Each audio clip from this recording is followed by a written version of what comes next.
The town lay buried in snow the night they were born, its streets muted beneath a sky that carried no sound. Even the bells of the church tower, which normally marked the hour, seemed to hesitate. Villagers would later remember how that night felt as though the air itself refused to breathe. In a narrow wooden house near the edge of the forest, two sisters entered the world in a silence so complete it unsettled the midwives attending their mother. Babies were meant to scream at birth, but these twins arrived without a cry, only opening their eyes and staring with a depth too heavy for newborns.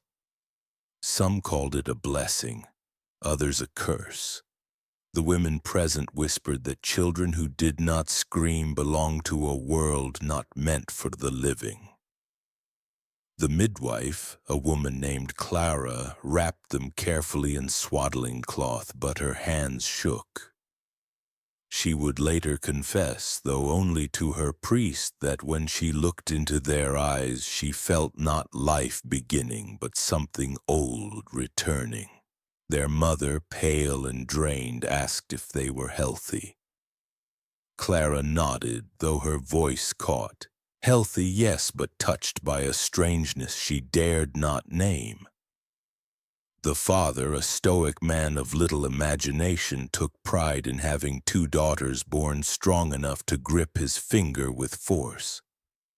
He did not see the unease in the room or hear the whispered prayers muttered under breath.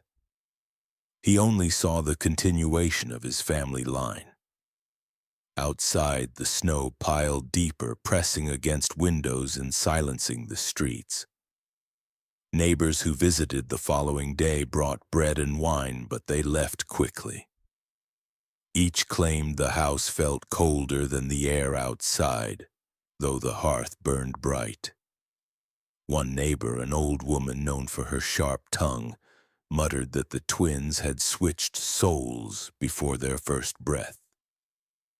The comment was dismissed at the time, but in the years that followed it would return with dreadful meaning. The town itself was small, shaped by harsh winters and the stubborn endurance of its people. Survival depended on work and silence, and most avoided gossip that stirred fear. But the twins became a subject no one could ignore. They did not laugh as infants. They did not cry when hunger pinched their stomachs. Instead, they watched. Their eyes followed movements too closely, as though studying rather than feeling. By the age of 1, they mirrored each other with unnatural precision. One lifted a hand, the other did the same. One tilted her head, the other followed without delay. It was not imitation, but synchronicity, as though two bodies moved by a single thought. The local priest, Father Wilhelm, was asked to bless them. He agreed, though he carried an unease he never admitted aloud. When he pressed holy water upon their foreheads, one child blinked while the other smiled faintly, a curl of expression too deliberate for her age. He told himself it was nothing, yet that night he wrote in his private ledger, "They are not like other children. Their silence weighs heavier than sound." The seasons turned, and the twins grew beneath the wary eyes of their village. Their names, Elise and Clara, were spoken rarely, as though the syllables themselves carried risk. Parents warned their children not to play too close to the house at the forest's edge. Still, rumors traveled. One tale claimed the mother found her daughters asleep in the wrong cribs night after night, switching without being lifted. Another claimed that their father woke once to find both girls standing at the window in perfect stillness, hands pressed to the glass, eyes fixed on the moon as if waiting for a signal. What should have been a joyous birth became instead a beginning wrapped in dread. Their silence, Their strange mirroring and the sense that they belonged more to each other than to the world around them planted seeds of unease that would never fade. With every passing month, the town felt less certain that the twins had been born at all, and more convinced that something had been returned. By the time Elise and Clara reached their 5th year, their nightly silence had become the most unsettling part of the household. Children were expected to dream loudly, to toss, to murmur, to wake crying from nightmares. These two did not. They drifted into sleep as if falling into water, their bodies still, their breathing nearly imperceptible. Their mother would check on them, candle in hand, and sometimes feel her chest seize with fear that they had stopped living altogether. Yet by morning she would always find them not where she had left them. The first time she noticed, she blamed herself. Perhaps she had misremembered who belonged in which bed. But the second time and the third, the truth pressed down. The twins were switching places in the night. Elise, who fell asleep in the left cot, would awaken in the right. Clara, who closed her eyes near the window, would rise beside the wall. No sound woke the parents. No footsteps marked the floor. Each morning was as though an invisible hand had carried them from one body to another. The strangeness deepened as they aged. They began to wake confused, answering to the wrong name without hesitation. When their father scolded Clara for spilling broth, Elise wept as though the shame was hers. At times they spoke in unison, not mimicry but a single rhythm, their words overlapping with uncanny ease. What frightened the villagers most was not the switching itself, but the way the twins accepted it without fear, as if they knew something others did not. Neighbors who visited often reported small, troubling sights.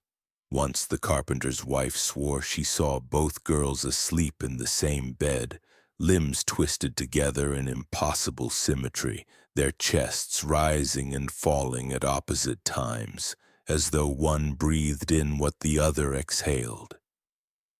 Another time, their grandmother, during a rare visit, claimed she had shaken Elise awake only to see Clara's eyes open instead. These stories spread in whispers, each one planting deeper unease. Doctors were brought, men with little patience for superstition. They suggested sleepwalking, a childish affliction that would fade with age. But even they seemed shaken after spending nights in the house. One physician, a stern man of science, lasted only 2 evenings before leaving without explanation. In his notebook, later found by his apprentice, he had scribbled a single line: "They do not sleep as children. They change as if sleep itself trades them." The girl's mother tried to comfort herself by believing it was harmless. Yet one dawn she entered the room and froze. Elise lay on her cot with her mouth packed full of soil, yet she did not choke or stir. Clara slept beside her with clean lips, her hands dark with dirt. The mother screamed, rousing them both, but neither could explain what had happened. Elise coughed only once, smiled faintly, and whispered, "It was my turn." From that morning, the household carried a weight that pressed on every breath. The switching was no longer an oddity. It was ritual, deliberate, and far beyond anything the family could understand. The first day the twins walked into the village schoolhouse, silence followed them like a shadow. The other children ran, shouted, and pressed their palms against frosted windows, but Elise and Clara stood apart, holding hands with fingers locked so tightly their knuckles whitened. Their faces carried no nervousness, no curiosity, only the same distant calm they had worn since birth. Their teacher, Miss Adler, greeted them kindly, yet she shivered when both girls tilted their heads at the exact same angle as if rehearsed. It was not mischief, it was something colder. Precision without practice. The school was meant to soften them, to draw them into the life of others. Instead, the classroom revealed what lay beneath. The twins absorbed lessons faster than their peers. They learned letters in a single afternoon, numbers in less than a week, but their brilliance was not joyous. When they wrote, their words slanted perfectly together, their pens scratching at identical speed. When they drew, they filled their slates with unsettling images, not flowers or houses, but intricate sketches of human faces split in half, organs outlined as if peeled from textbooks they had never seen. One drawing depicted a body suspended by strings like a puppet, veins drawn as ropes binding it to unseen hands. Miss Adler tore it up in secret, but the memory stayed with her like a stain she could not wash. At recess, the children avoided them. Play was meant to be messy, but Elise and Clara never ran, never stumbled, never laughed. Instead, they sat side by side, whispering words too quiet to catch, eyes never leaving each other's.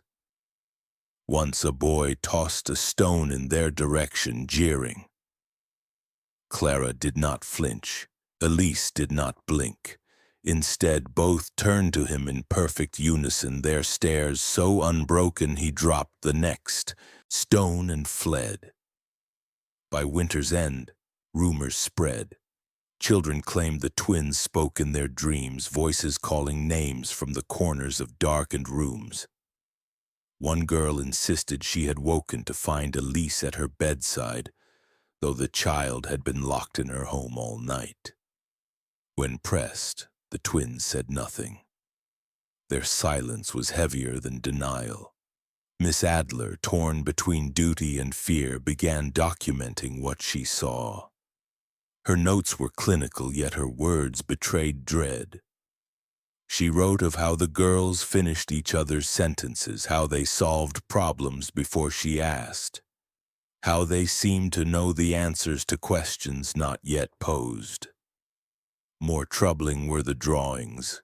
Each week their sketches grew more detailed. Lungs inflated, eyes sewn shut, mouths gagged with earth. No child of their age could understand such things, yet the images carried a clarity that made them unbearable to look at. The village council was informed, but they dismissed the warnings as exaggerations of nervous women. Children were strange, they reasoned, and the twins would outgrow their oddities. But the unease spread regardless. Parents pulled their children closer on the walk to school. Some began whispering prayers before sleep, fearful of dreams in which Elise and Clara might appear. One afternoon, Miss Adler opened her desk to find a folded page. She recognized the handwriting immediately. Perfectly neat, the letters almost carved into the paper. It showed a diagram of the schoolhouse, every wall and desk rendered with precision. At the center was her own chair, marked with a red cross.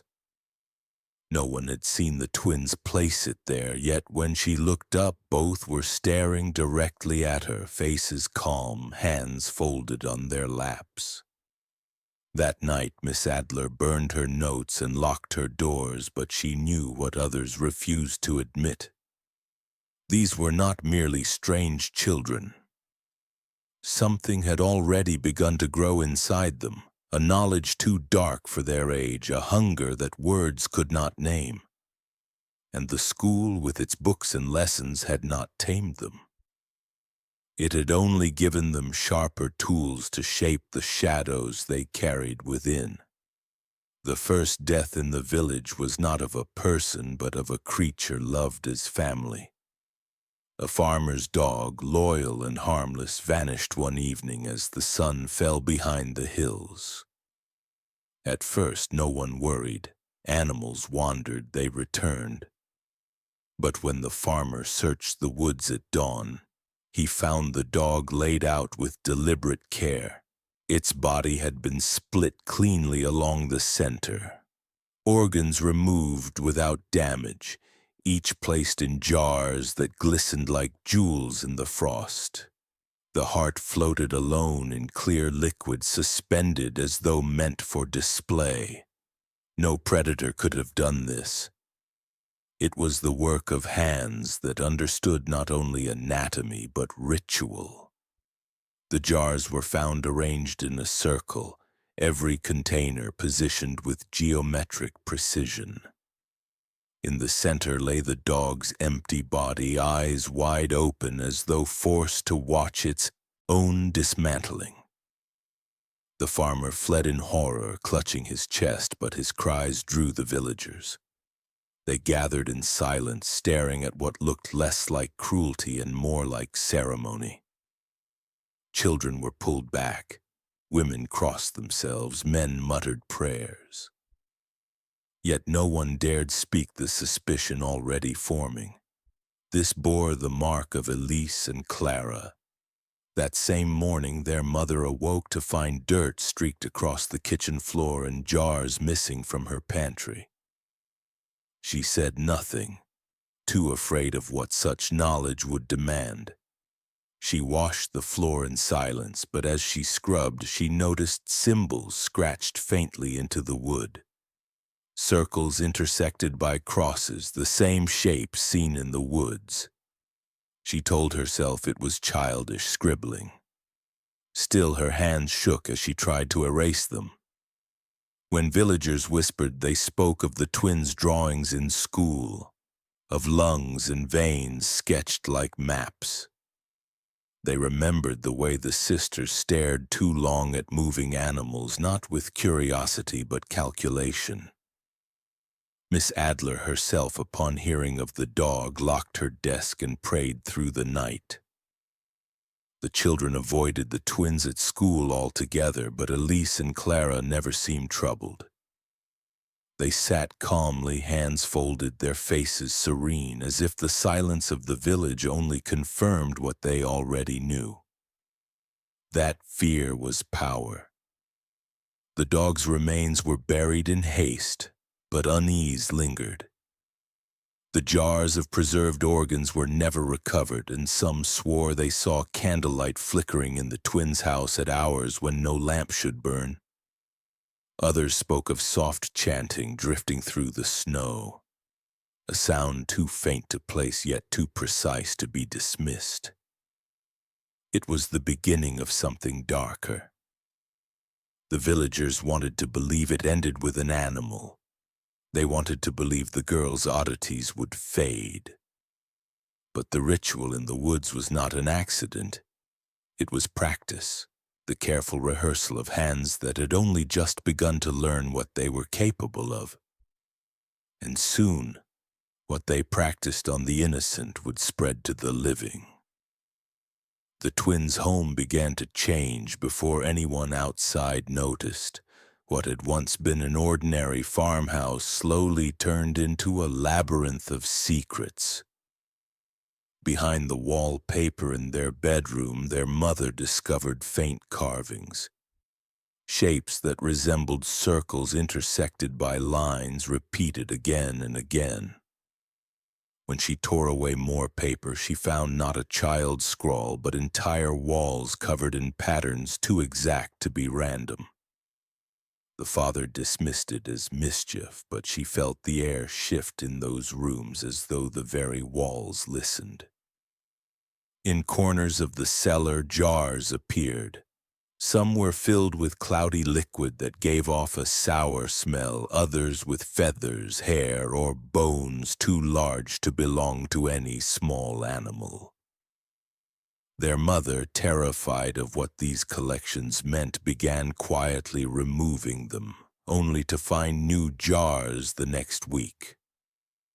It was as if the house itself replenished what she tried to erase. She grew sickly, her skin pale, her eyes hollow from sleepless nights spent listening to faint scratching in the floorboards. The strangest change came from the mirrors. There were only two in the house at first, but the twins begged their father for more.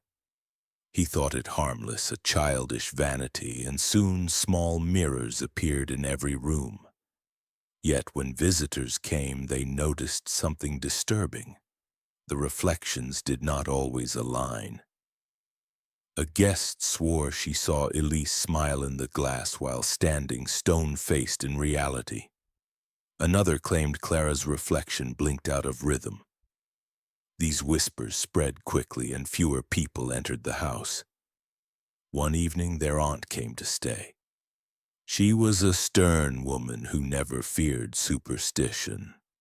While the family slept, she wandered the halls and opened a hidden cupboard near the attic. Inside, she found mirrors stacked face to face, wrapped in cloth. When she peeled one open, she did not see her reflection. Instead, she saw two small figures standing behind her shoulder, watching with smiles too sharp for children. She screamed, but by the time the others arrived, the cupboard was empty. Days later, the aunt was gone. She had left no word, no belongings, no trace.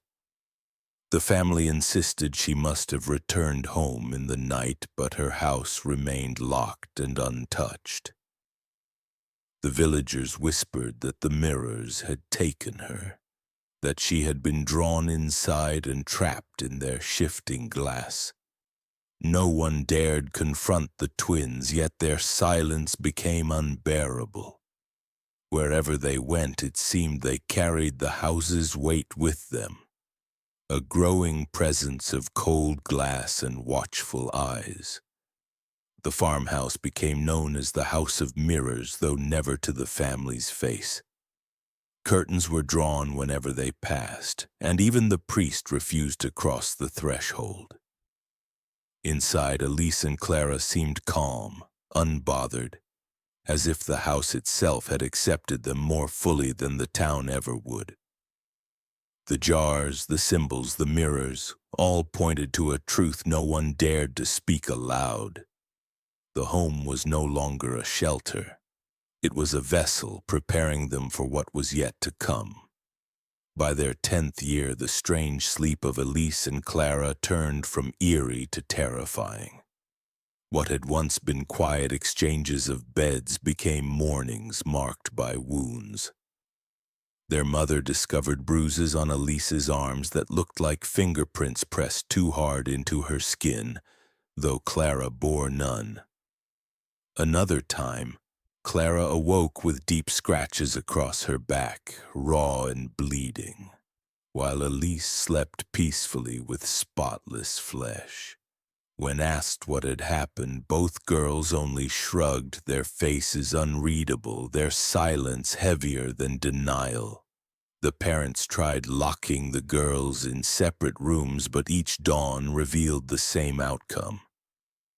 No matter the barriers, bolted doors, nailed shutters, even chains across the floorboards, the twins were always switched. Worse, the marks grew more grotesque. Elise once woke with bite marks circling her wrist, the teeth impressions too small to be an adult's but too deliberate to be an accident. Clara, that same morning, spoke in a voice not her own, reciting fragments of prayer she had never been taught. Whispers of possession spread quickly. Villagers said the girls were vessels, their bodies trading not only places but something deeper, as if one carried the bruises of torment while the other carried the memory. The priest attempted an exorcism, but he lasted less than an hour in their presence. When he sprinkled holy water, Clara's skin blistered, though Elise remained untouched. Moments later, Elise began to laugh softly, though her lips did not move. The sound echoed in the rafters like it belonged to someone unseen. The priest fled without blessing them, muttering that no church rite could mend what dwelled inside. At school, the violence showed itself in other ways. Classmates reported waking with nosebleeds after sitting near the twins. One boy claimed he had fallen asleep at his desk and awoke choking, soil packed inside his mouth just as it had once been with Elise. Another swore Clara had been behind him during lessons, yet when he turned, she was across the room. Fear spread like disease, and within weeks half the parents withdrew their children from the schoolhouse altogether. Their mother, worn thin, grew desperate. She began tying ribbons around their wrists at night, red for Elise, blue for Clara, hoping at least to mark who was who come morning. But often the colors themselves were switched, the knots tied in opposite hands as though unseen fingers worked while the world slept. She confessed to a neighbor that sometimes she no longer recognized which child was which, that their voices, gestures, even their smiles seemed to blend until the boundaries between them dissolved. The violence was no longer hidden. It was part of their lives, stitched into each dawn. What frightened the villagers most was not only the bruises or the scratches, but the way the twins carried them with calm acceptance. They never cried, never begged for help, never acted as though pain was anything more than routine. In their silence, it was clear they had begun to understand something others could not. That the switching was not a curse upon them, but a ritual they themselves were shaping. The first human victim was discovered in the spring thaw. A farmhand, only 17, failed to return home after tending cattle. Search parties combed the fields until they reached the edge of the woods, where they found him displayed with deliberate care. His body was not torn apart like prey, but opened with surgical precision. Skin had been peeled back in sections, pinned with wooden splints, as though someone wished to study the human form layer by layer. The sight was too clean to be animal savagery, too deliberate to be chance.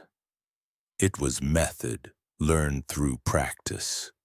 What horrified most was the silence of his face. His mouth had been sewn shut with fine thread, each stitch evenly spaced. His ears were sealed with hardened wax, as if sound itself had been denied to him. Only his eyes remained open, wide and glassy, reflecting the horror he must have felt in his last moments. At his side, in neat rows, were jars filled with pieces of him.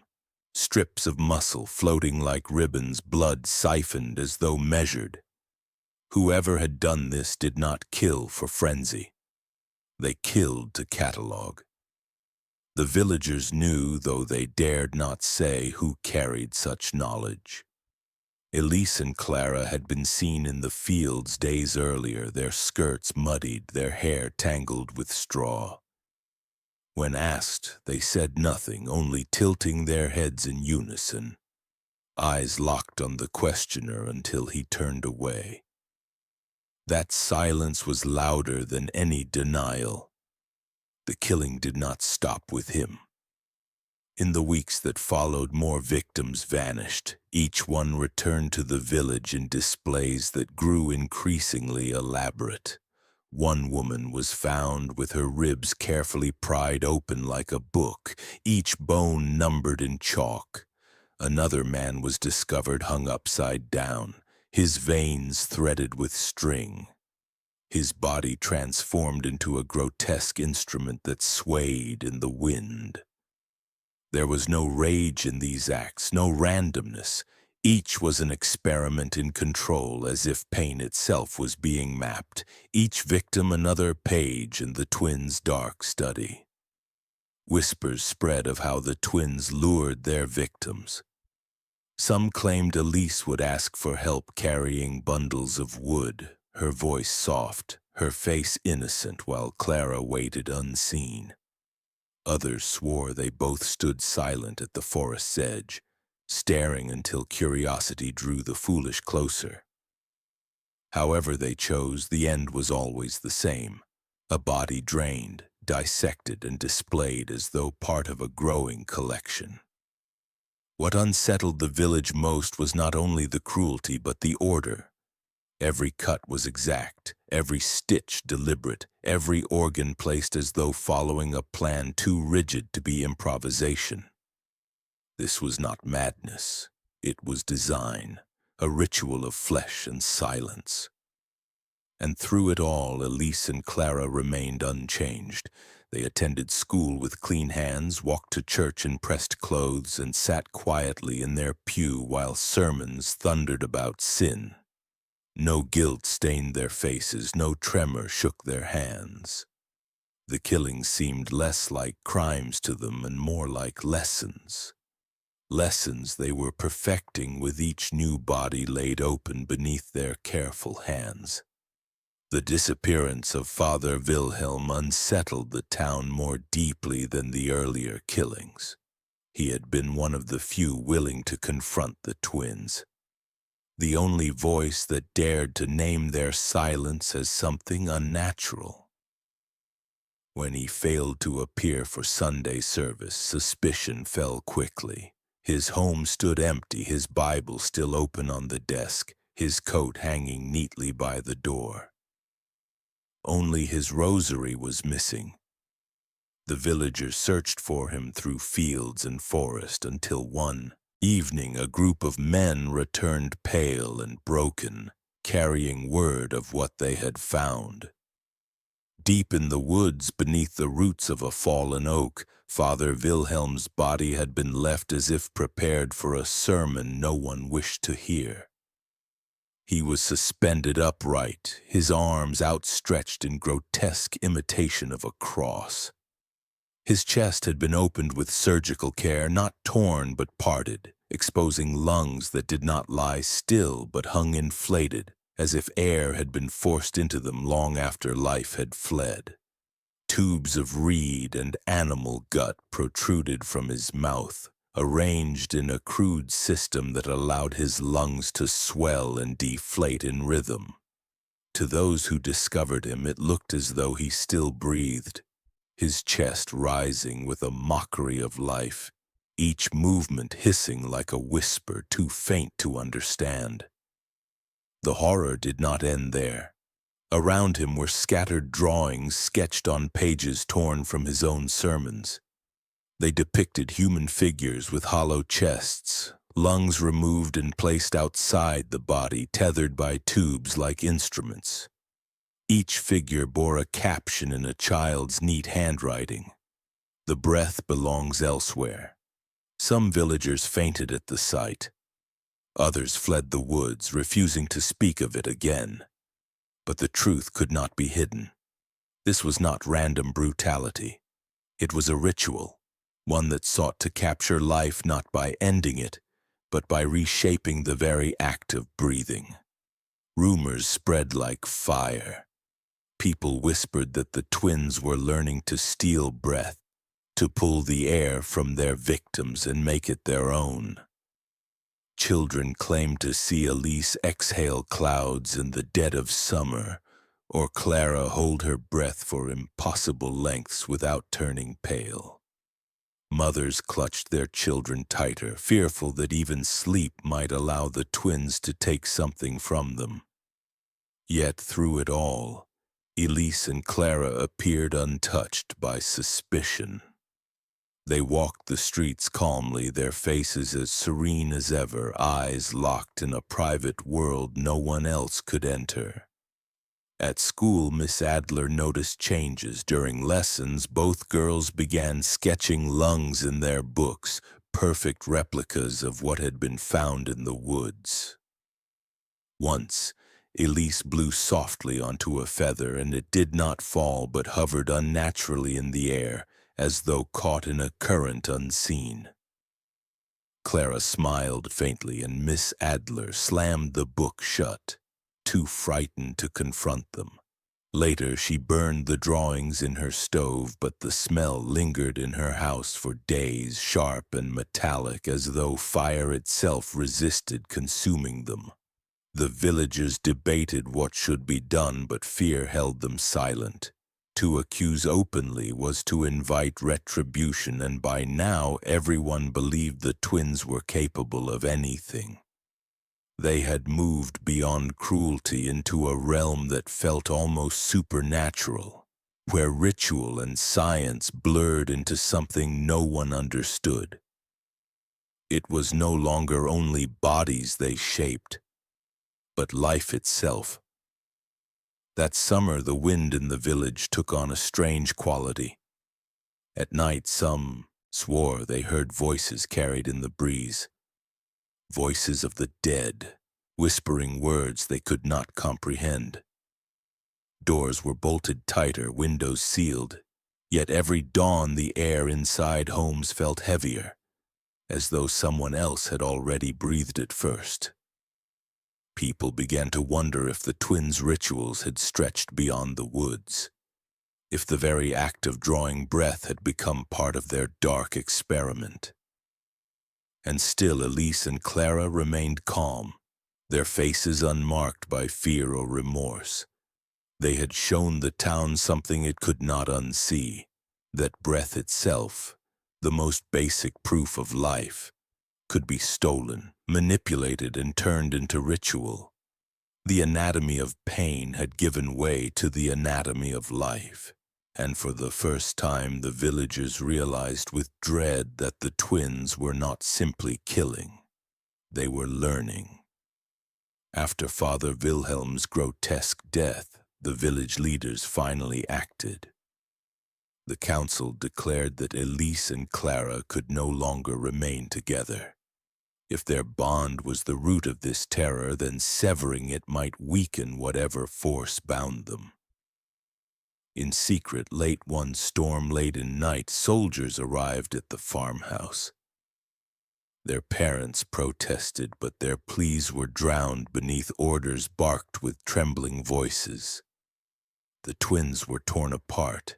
Elise dragged to the convent at the edge of town, Clara confined to a sanatorium in the city. For the first time in their lives, the girls slept without one another. The council believed the nightmare was ending, but separation only deepened the horror. On the first morning, the convent sisters found Elise standing not in her assigned bed, but in Clara's empty cot across the hall. She had no memory of walking there. At the sanatorium, guards discovered Clara resting in a room that belonged to another patient, lying as though she had always been there. The staff assumed confusion until the reports reached the council and a pattern emerged. No matter the walls, the locks, the distance, the girls continued to switch. Days turned to weeks, and the events grew stranger. Guards reported hearing whispers in the halls at night. Not the mutterings of patients, but twin voices speaking in unison. Some swore they saw Elise in the corridor, only to blink and find Clara staring back at them, her expression unchanged. Others vanished altogether. One guard failed to return from his patrol. He was later discovered in the sanatorium chapel, his body bent backward across the altar, a rosary forced into his throat until the beads cracked his teeth. On his chest was carved a circle divided perfectly in half, as though the twins had signed their work from afar. In the convent, the nuns prayed over Elise, hoping piety might break whatever curse bound her.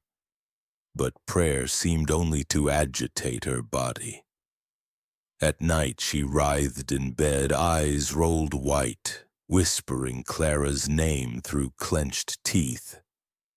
One sister awoke to find Elise standing over her, hands pressed against her chest as if trying to silence her breath. The nun screamed, and Elise stepped back calmly, returning to her bed as though nothing had happened. The sister left the convent by dawn and never returned. The most chilling account came from a doctor at the sanatorium.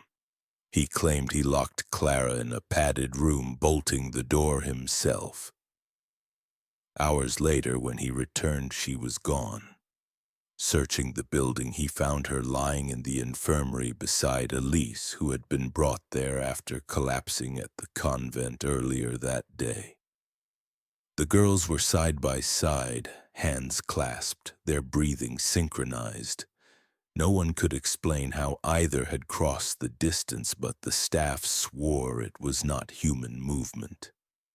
It was something else, a pact that walls could not break. Fear consumed the town. The council admitted failure, but by then it was too late. People began to vanish more frequently. A blacksmith was found hanging in his forge, his lungs missing but his body otherwise untouched. A farmer's wife disappeared after hearing children's laughter outside her window, her bed discovered still warm with the imprint of another body beside her. Each death carried the same precision, the same ritual order, as though the twins separated in flesh had only grown stronger in spirit. The villagers whispered of a pact made in their sleep, a covenant deeper than blood. It was said that when one twin closed her eyes, the other opened hers, and between them passed not only dreams but life itself. Some believed they no longer needed to be near each other, that distance had become irrelevant, that their bond had grown into something beyond the limits of walls or reason. By the season's end, the council abandoned the effort. Elise was returned from the convent, Clara from the sanatorium. They were placed back in their home, where curtains remained drawn and lamps burned late into the night. The attempt to separate them had not broken their connection, it had revealed its true strength. The girls had shown the town that their bond was not earthly. It was ritual, pact, covenant, a force that even iron locks and holy prayers could not contain. And with that knowledge came the deepest fear of all, that the twins had not been weakened, but made whole in ways no one could yet imagine.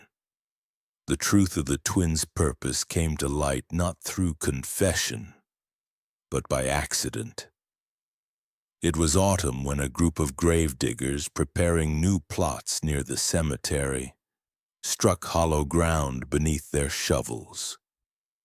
At first they believed they had uncovered an abandoned crypt, but when lanterns were lowered into the gap, what they found was no ordinary chamber. The earth beneath the cemetery concealed a space built in secret, a hidden chapel carved from stone and reinforced with wood taken from coffins. The walls dripped with damp, yet every surface was marked with symbols etched by steady hands. Circles divided in halves, pairs of eyes, patterns of lungs and veins drawn in soot and blood. At the center of the chamber stood an altar made not of stone, but of flesh. Two bodies preserved with unnatural care were arranged side by side, stitched together at their arms and legs as though transformed into one grotesque figure. Their faces were turned toward each other, lips sewn in a kiss that sealed them forever. Around them lay more bodies, each in pairs, villagers long missing, now reduced to husks but displayed with chilling precision. Every pair mirrored the other as though Elise and Clara sought to construct a world of endless reflections, a congregation of doubles beneath the earth. Investigators summoned by the council descended into the chapel. Among the bodies, they found objects belonging to the missing: a farmer's hat, a rosary, a blacksmith's hammer, all carefully placed as though offerings. But what struck them most were the journals scattered on the altar. Written in a hand too neat for children, the pages recorded an obsession. They described the body as a vessel, the soul as divisible, and breath as transferable. They spoke of a perfect switching, a ritual meant to dissolve individuality, to merge two beings until they were one. Each page bore diagrams of organs divided and rejoined, of bodies split in half and stitched together in symmetry. The writings did not read like the ramblings of madness. They read like study, like doctrine. The council tried to burn the journals, but the pages resisted the flame, curling without turning to ash, as if even fire hesitated to consume them. Word of the hidden chapel spread quickly despite efforts to suppress it. The villagers whispered that the twins had built their own church beneath consecrated ground, a place where their rituals replaced the prayers of the living. Mothers refused to visit the cemetery, fearful that their footsteps might awaken what lay below. When confronted, Elise and Clara showed no fear. Questioned about the chapel, they simply smiled and clasped each other's hands, their silence more damning than any confession. Their father swore his daughters had no knowledge of such a place, but doubt lingered. Too many of the symbols matched what was carved into their home. Too many of the writings echoed the drawings from their school.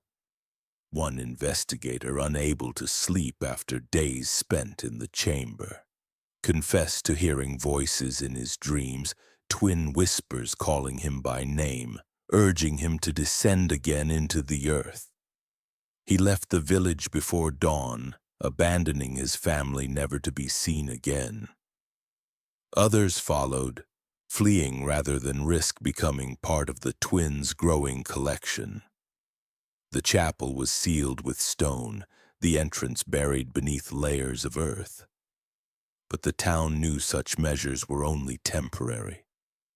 You cannot bury what has already rooted itself in silence.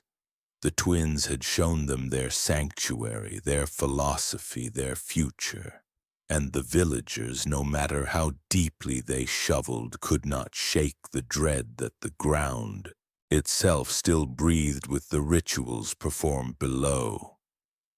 With the discovery of the hidden chapel, the council could no longer protect Elise and Clara from judgment. The townspeople demanded a trial not only for justice but for reassurance that the evil living among them could finally be named aloud. Soldiers surrounded the farmhouse, dragging the girls from their home while their mother wept, and their father stood in silence, his face carved with a resignation that seemed older than his years. For the first time, the twins were placed not in convents or hospitals, but in iron cells, watched day and night by men too terrified to look them in the eye. The council hall was transformed into a courtroom, wooden benches filled with villagers who had lost sons, brothers, wives. Candles burned along the walls, their flames flickering in nervous drafts as though the building itself resisted what was about to take place. At the front stood the altar of judgment, a raised platform where the twins would be made to answer. Miss Adler sat in the crowd, her hands trembling around a handkerchief, unable to meet anyone's gaze. She had carried their secrets for years, and now the weight of them seemed unbearable. When Elise and Clara were brought in, shackled hand and foot, the room fell silent. They looked no different than before. Pale faces, calm expressions, their hair tied neatly as if dressed for church. Yet their stillness filled the hall with suffocation. They did not struggle against their bonds. They did not cry. They only held each other's gaze, and for a moment it seemed as though everyone else in the room had vanished, leaving only the two of them in a world no one else could enter. The charges were read aloud: abduction, mutilation, murder, desecration. Each word carried a weight that bent the air. Witnesses were called, voices breaking as they described bodies found in fields, lungs stolen, organs arranged. Yet as the testimonies filled the room, something strange occurred. Candles guttered and died without wind. The air grew colder, and always the twins sat in silence, their lips curved faintly as if amused. The councilman presiding over the trial faltered when his own voice began to echo unnaturally, bouncing from the walls in doubles like twin versions speaking a half-second apart. The trial was set to continue for days, but it never saw its second morning. At dawn, the guards unlocked the council hall to find the benches empty, the witnesses gone, and the twins' cells deserted. Their chains lay open on the ground, unbroken but released as though undone by invisible hands. The beds where they had slept were still warm, the imprints of their bodies deep in the straw. Only one object remained, a single journal placed neatly in the center of the floor. Its pages contained no defense, no confession, only drawings. More pairs of bodies, more lungs, more diagrams of breath and silence. At the end, scrawled in letters larger than all, the rest was a message that froze the blood of every man who read it. The trial was never yours to give. Judgment belongs to us. Panic swept through the town. Some swore the villagers called to testify had also vanished, their houses empty, meals left half-eaten on tables. Others believed they had fled out of fear. Whatever the truth, the trial collapsed into silence, leaving no resolution, only dread. The people gathered outside the council hall that night, demanding to know what would happen next. But there was no answer. Only the weight of absence. The twins had slipped through iron and law as easily as they had slipped through locked doors as children. The council ordered more guards, more searches, more prayers. But deep inside, every villager understood. The trial had never mattered. You cannot judge what does not belong to your world. And Elise and Clara, bound not by flesh but by a covenant of silence, had already moved beyond the reach of justice. Years passed, yet the memory of Elise and Clara never left the town. Their house, once filled with mirrors, stood abandoned, its shutters nailed shut, its roof sagging beneath winters of neglect. No one dared approach, though children whispered that lights still flickered in the windows at night, faint glows that moved from room to room as if the twins still wandered the halls. Some said they heard laughter echoing faintly from inside. Not the laughter of children, but a brittle, echoing sound that carried too far in the still air. The hidden chapel beneath the cemetery remained sealed, but unease clung to it like damp. Flowers placed on graves withered overnight, as though the ground rejected offerings of peace. Widows reported hearing the names of their dead husbands whispered at night. Gravediggers refused to work after dusk, claiming they felt breath against their necks, though no one stood nearby. The chapel had become a wound beneath the earth, a place that reminded the living that evil had carved its sanctuary into their soil. In time, the authorities outside the village were forced to acknowledge what had occurred. Too many families had vanished. Too many bodies had been found displayed in grotesque precision. Laws were quietly rewritten to allow earlier confinement of children deemed dangerous, though officials never spoke the twins' names in public reports. Their story was smothered under euphemisms, unusual cases, ritualistic disturbances, psychological contagions. Yet behind the curtain of denial, the changes spread. Children who drew too darkly, who spoke too strangely, were sent away to hospitals before their families could protest.